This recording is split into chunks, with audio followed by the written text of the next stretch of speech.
Good morning. We're headed to leg day, and let's see, we woke up and had protein, oatmeal, and egg whites. Not our normal breakfast, but that's usually a good sub for protein waffles. Probably pretty similar macros. Yeah. Probably more protein for myself, but that's not a bad thing. Yeah, what are we going to do for leg day? Because usually for leg day, we either split it up by, we do like heavy day where we do heavy squats and lower reps, or we're going to do like a light weight day with higher reps. So it just kind of always depends on what we're feeling. We'll probably just talk to Jennifer and see how she works out. Because if she's not used to working out heavy, then I don't want to be like, oh, let's jump into working out at your 3-rep max. Although it's fun to kind of push people to lift a little bit heavier than they usually do. I think today I would rather lift heavy. I don't know. Yeah. So yeah, we'll see how what we end up doing and how it goes. Then we're gonna go jump in the pool. Well, then we probably get grocery shopping, and then we're gonna go jump in the pool.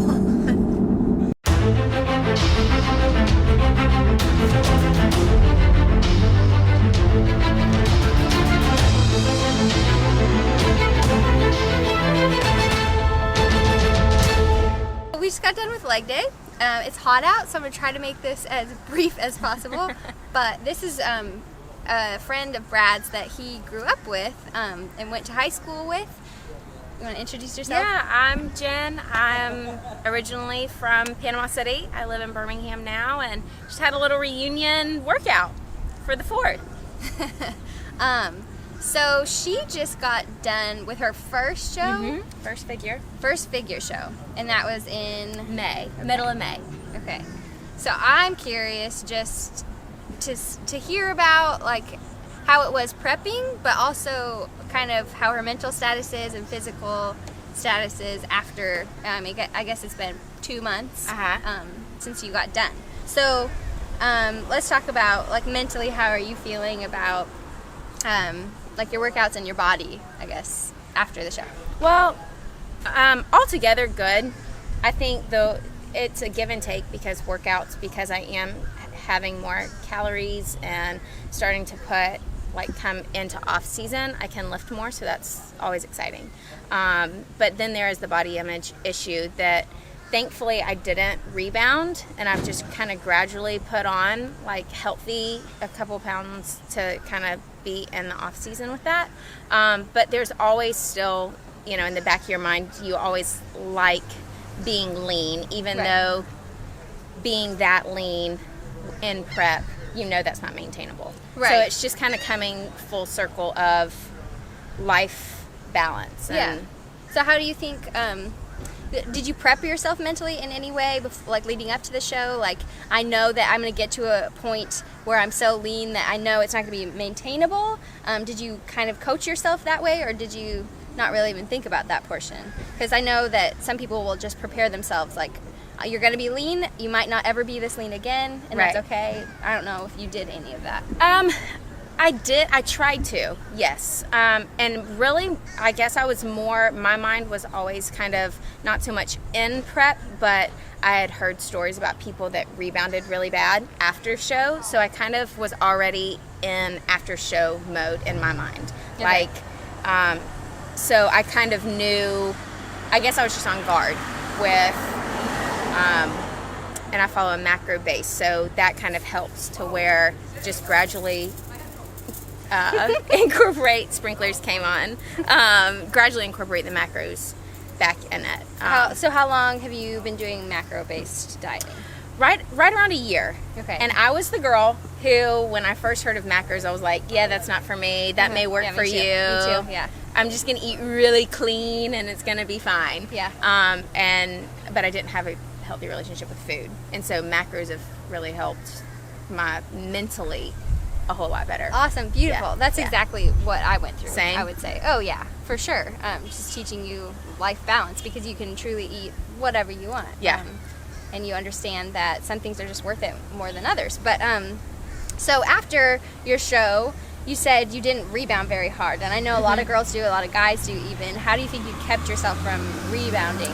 I had one day. Okay. There was one day my coach gave me the day after my show. He was like free for all, but you're so mentally locked into prep that even then I did not waver a whole lot. Yeah. Like I enjoyed breakfast, and then I was like, okay, that's all I want.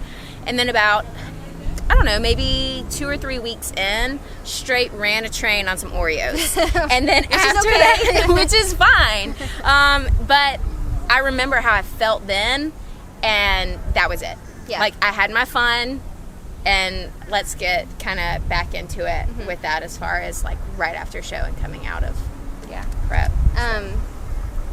So, I mean, I'm guessing that it's in a healthy way. You know, you think about that time you sat down and you ate all those Oreos and you don't want to go back to that feeling. Yeah. I think people might hear that and be like, oh, well, she has an unhealthy relationship with food, and here's a semi, so we might get really loud here for a second.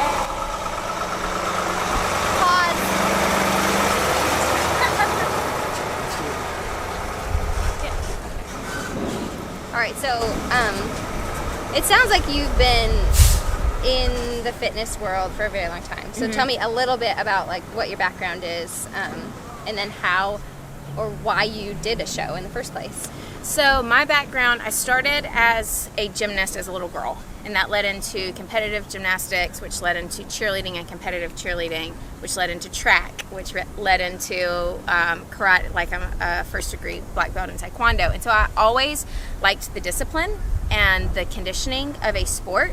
But it wasn't until college that I didn't have a sport specific conditioning program, and that's when I got into weightlifting. And got into group fitness was kind of my tiptoe into it. And I got certified in group fitness classes, but always had the weightlifting on the side because that's where you really see the change. And that's when I realized the debunking a myth of girls shouldn't lift heavy, or I'm going to be bulky, or, just muscle definition in general, and how that it takes a lot of work to put on quality muscle. You're not going to get bulky. Right. So that led into just being in a gym and weightlifting, and a friend of mine competed about 2 years ago in figure, and I remember thinking, I work out harder than her. Like, I wonder if I could do that. And so that kind of put in my brain, okay, out in the distant future, that's a bucket list. And then as a year went by, and then another year went by, and so in my second year, I started training for, okay, maybe I might. And then 6 months into that, I was at a point, calorie-wise and workout-wise and muscle mass-wise, that I thought I could be somewhat competitive on the stage. And so that's how the show started. It started as a bucket list. A challenge to myself. Like, I don't have a sport to condition for, so let's try this and see. So are you going to do another one now? What are you thinking?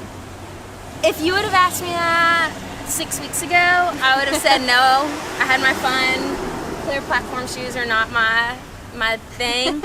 But, you get in your head, if I gave myself a year of concentrated work, what could I do? What could I accomplish? And it gives you a goal to look forward to. And so we talked about in there, I was going to do another show this year and just didn't feel that I would be competitive enough. So now it's in my brain, okay, well, that's what I want to be better than last year. So what do I have to do for that? So yes, I'll probably do a show next year. Yeah. I'll probably compete I think that's again. what a lot of bodybuilders end up doing is, Brad, when I first met him, he had just finished up a show in the fall, and I met him in the spring, and he was like, no, there's no way I'm going to do another show. I don't feel like it, and we've just talked about it since then, and so I think it's in the back of his mind, like, maybe. Maybe. Yeah, so I think that's probably just what happens. You always like to have a goal, and it sounds like you had a coach. I So did. will you have a coach again this next time? Like, do you feel like they were valuable? I know a lot of people say, I could do without a coach. Yes, 100%.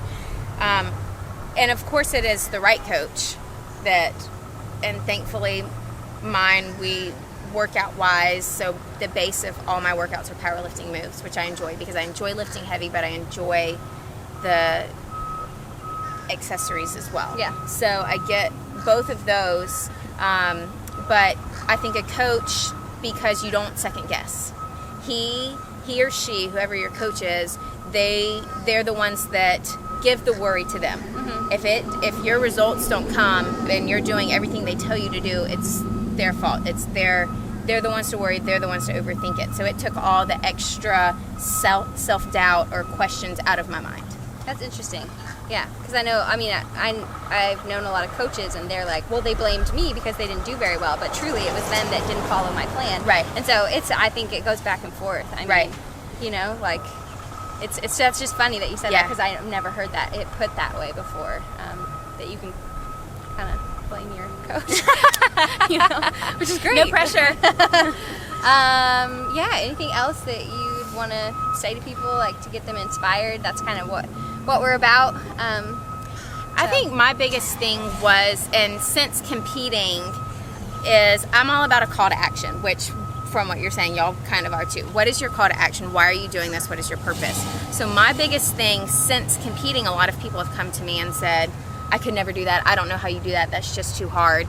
And I just want to halfway shake them and halfway hug them and be like, no, you can. Yeah. You actually can. It may take longer and you may have to go a little bit farther, but if you're willing to put in the work and really dig deep and find that grit and that tenacity to it, then yeah, you can. If you know you're worth it. Yeah, exactly. Yes. If you know you're worth it. Yep, you have to.